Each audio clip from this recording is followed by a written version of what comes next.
وہ ایک صاحب تھے ہمارے پولیس افسر، تو اللہ ان کو جزا دے، انتقال کر گئے، تو ایک مشکل جگہ ان کی ڈیوٹی لگ گئی، تو وہ وہاں جرائم بہت سارے تھے، تو وہ رات ساری پہرا دیتے تھے، بھاگتے تھے۔ تو میں نے ان کو یہ کہا ہوا تھا، میں نے کہا کہ یہ جو تم کام کر رہے ہو، تم ایک تو اپنے فرض منصبی کو ادا کر رہے ہو، پولیس ڈیوٹی کر رہے ہو، ساتھ نیت کے ساتھ یہ بھی جوڑو کہ یہ میں حضرت فاروق اعظم کی سنت ادا کر رہا ہوں۔ تمہیں اس ڈیوٹی کرتے ہوئے نشہ آنا شروع ہو جائے گا، تمہیں سرور آنا شروع ہو جائے گا۔ تو فیکٹری اس لیے چلا رہے ہیں کہ اتنے لوگوں کا چولہا جل رہا ہے، کتنی بیٹیاں اپنے گھروں سے جو ہے وہ سسرال کی طرف جائیں گی، ان کے لیے اوور ٹائم لگا لگا کے کتنے لوگ جو ہیں وہ ان کے جہیز کے لیے تیاری کر رہے ہیں۔ اللہ آپ کو توفیق دے تو جو ہے وہ پیکٹ رکھیں ان کے لیے، ان کی مدد مخفی انداز سے کریں، نہیں تو کم از کم یہ تھوڑا ہے کہ ان کا چولہا جل رہا ہے اور وہ جو ہے وہ آسودہ حال ہے۔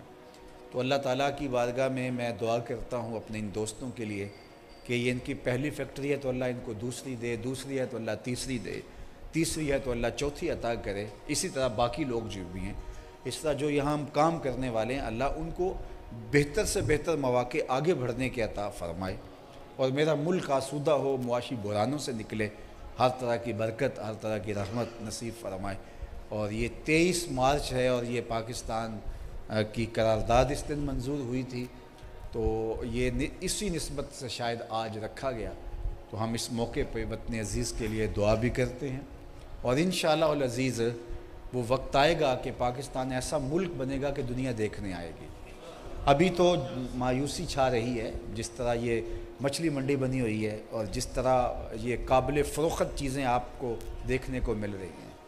سودے اور بولیاں لگ رہی ہیں، ضمیروں کے سودے ہو رہے ہیں، ہاہاکار مچی ہوئی ہے۔ کبھی ایسا منظر بھی دیکھا تھا دنیا پہ، کبھی ایسا بھی ہوتا ہے۔ تو یہ کچھ عرصہ ہوگا، ہوتا رہے گا، قوموں نے بڑے دھکے کھا کے، ذلتیں سہ کے پھر اس کے بعد عروج پایا ہے۔ میں سورہ کہف کی تلاوت کر رہا تھا تو اس میں وہ حضرت موسیٰ اور خضر کا واقعہ پڑھ رہا تھا، جس میں وہ انہوں نے پہلے کشتی توڑ دی تو حضرت موسیٰ علیہ السلام سے نہ رہا گیا، تو کہا کہ انہوں نے ہم سے پیسے بھی نہیں لیے اور ہم ان کی کشتی توڑ دی، تو فرمایا میں نے کہا تھا میرے معاملے میں آپ خاموش رہیں گے، تو کہا کہ ٹھیک ہے مجھے اور موقع دیجیے۔ پھر اترے کشتی سے تو وہاں بچے کھیلے تو ایک بچہ قتل کر دیا، تو حضرت موسیٰ علیہ السلام سے پھر نہ رہا گیا، کہا کہ اس نے کیا کیا تھا کہ آپ نے اس کی گردن توڑ دی؟ کہا میں نے کہا تھا کہ تم صبر نہیں کر پاؤ گے، کہا مجھے آخری موقع دے دیجیے۔ پھر آگے گئے تو ایک بستی آئی، علماء نے اس کا نام انطاکیہ لکھا ہے، تو انطاکیہ کے اندر جب داخل ہوئے تو ان سے کھانا طلب کیا، تو انہوں نے کھانا دینے سے انکار کر دیا۔ تو خیر جب آپ گزر رہے تھے اس شہر کی، اس بستی کی گلیوں سے، تو ایک دیوار تھی جو گرنے والی تھی، تو اس دیوار کو سیدھا کرنے لگے، تو حضرت موسیٰ علیہ السلام سے پھر نہ رہا گیا، کہا کہ انہوں نے ہمیں کھانا تک نہیں دیا اور ہم ان کی دیواریں سیدھی کر رہے ہیں۔ تو فرمایا میں نے کہا تھا کہ تم میرے ساتھ صبر نہیں کر پاؤ گے، اب میرے اور تمہارے درمیان جدائی ہوگی۔ اب میں تمہیں بتاؤں کہ یہ 3 میں نے کام کیوں کیے تھے۔ پہلی بات کہ کشتی توڑی تھی، تو ایک ظالم بادشاہ رہا تھا جو کشتیاں چھین کے لے جا رہا تھا، میں نے تھوڑا سا عیب لگا دیا تو وہ عیب دار کشتی کو چھوڑ کے چلا جائے گا، یہ بعد میں تھوڑی سی محنت کے ساتھ اس کو درست کروا لیں گے۔ تو میں نے اچھا کیا یا برا کیا؟ کہا بہت اچھا کیا۔ کہا وہ بچہ، اس کے والدین بڑے نیک تھے اور اس کی وجہ سے وہ کفر میں، سرکشی میں مبتلا ہو جاتے، یہ بڑا ہو کے ایسا بنتا، میں نے اس کو قتل کر دیا۔ مفسرین نے لکھا ہے کہ اللہ نے اس بچے کی جگہ اس کے والدین کو بیٹی عطا کی جس کی نسل سے 70 نبی پیدا ہوئے۔ امل جدار، اب آئیے دیوار پہ، تو کہا یہ دیوار میں نے کیوں سیدھی کی؟ انطاکیہ والوں نے تو ہمیں کھانا تک نہیں دیا اور ہم ان کی دیواریں سیدھی کر رہے ہیں۔ تو کہا کہ یہ 2 یتیم بچوں کی دیوار ہے اور اس کے نیچے ان کا خزانہ ہے۔ وَقَانَ أَبُوهُمَا صَالِحًا، ان کا باپ بڑا نیک تھا، اور وہ بھی علماء نے لکھا کہ ان کا سکا باپ نہیں تھا، 7ویں پشت میں ان کا پردادا جس کا نام کاشے ہے، 7ویں پشت میں ان کا پردادا تھا، لگردادا تھا۔ تو اللہ اکبر، تو معلوم ہوا کہ باپ اچھا ہو تو نیچے تک نیکی کام آتی ہے۔ تو خیر کہا کہ اس کے نیچے ان کا خزانہ ہے۔ اب اگر یہ دیوار گر جاتی ہے تو دو صورتیں ہیں، یا تو لوگ لوٹ کے لے جائیں گے، یا پھر جو ہے وہ یہ بچے ہیں ابھی عمر کے کچے ہیں تو یہ خزانے کو سنبھال نہیں سکیں گے، یہ اس کو اڑا دیں گے، اس عمر میں اس کو ضائع کر بیٹھیں گے۔ تو جب تک یہ جوان اور بالغ نہیں ہو پاتے اتنی دیر تک یہ دیوار لگی رہے گی، اور جب یہ خزانہ سنبھالنے کے قابل ہو جائیں گے، اس خزانے سے نکلی ہوئی دولت کو کہیں انویسٹ کرنے کے قابل ہو جائیں گے، تو پھر یہ ہوگا کہ ہم اس دیوار کو ہٹا دیں گے، اللہ تعالیٰ اس کو دور کر دے گا، پھر اپنا خزانہ لیں گے۔ تو یہ پڑھتے پڑھتے جو میرے ذہن میں مان بات آئی وہ یہ تھی کہ پاکستان کے صحراؤں میں، پاکستان کے پہاڑوں میں اللہ نے بڑے خزانے رکھے ہوئے ہیں، لیکن ابھی دیواریں لگا کے رکھی ہیں کہ اب اگر کھل گئے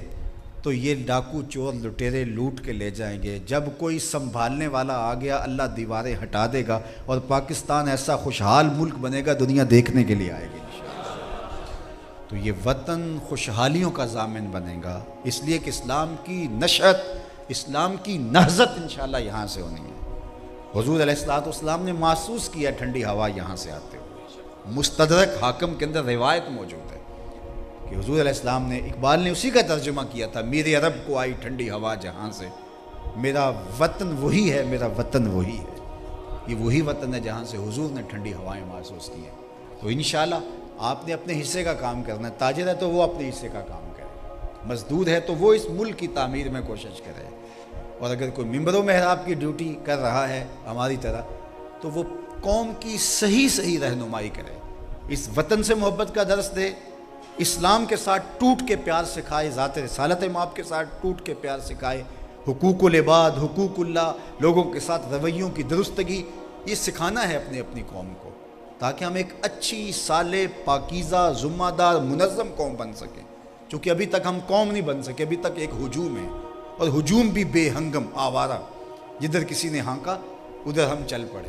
تو اس بے ہنگم اور آوارہ ہجوم کو ایک منظم قوم کی شکل کے اندر نشو و نما پا کے صحیح معنوں کے اندر قوم بننی ہے انشاءاللہ، اور وہ وقت دور نہیں ہے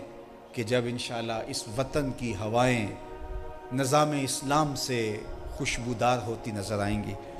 اور پھر اسلام کی نشت کا خواب جو شرمندہ تعبیر ہونا ہے اس کا ایک کردار انشاءاللہ اس وطن اور اس ملک سے انشاءاللہ ہوگا۔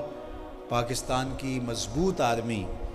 اس بات کی گواہ ہے، حالات کی تلخیوں کے باوجود انہوں نے آگے بڑھ کر کے ملک کو سنبھالا۔ یہ یوگوسلاویہ کے اندر جو مسائل پیدا ہوئے وہ کیا حال ہوا، اور ان کی کتنی مضبوط آرمی تھی، ٹوٹ کے رہ گیا ملک بھی اور وہ بھی، اور یہاں جو یہ دہشت گردی کا عفریت آیا تھا اور جو کتنی جانیں نکل گیا تھا، لیکن آج ہم الحمدللہ ان حالات سے نکل گئے ہیں۔ اور یہ مشکل حالات جو اس وقت ہے، سیاسی عدم استحکام ہے، دیگر معاملات ہیں،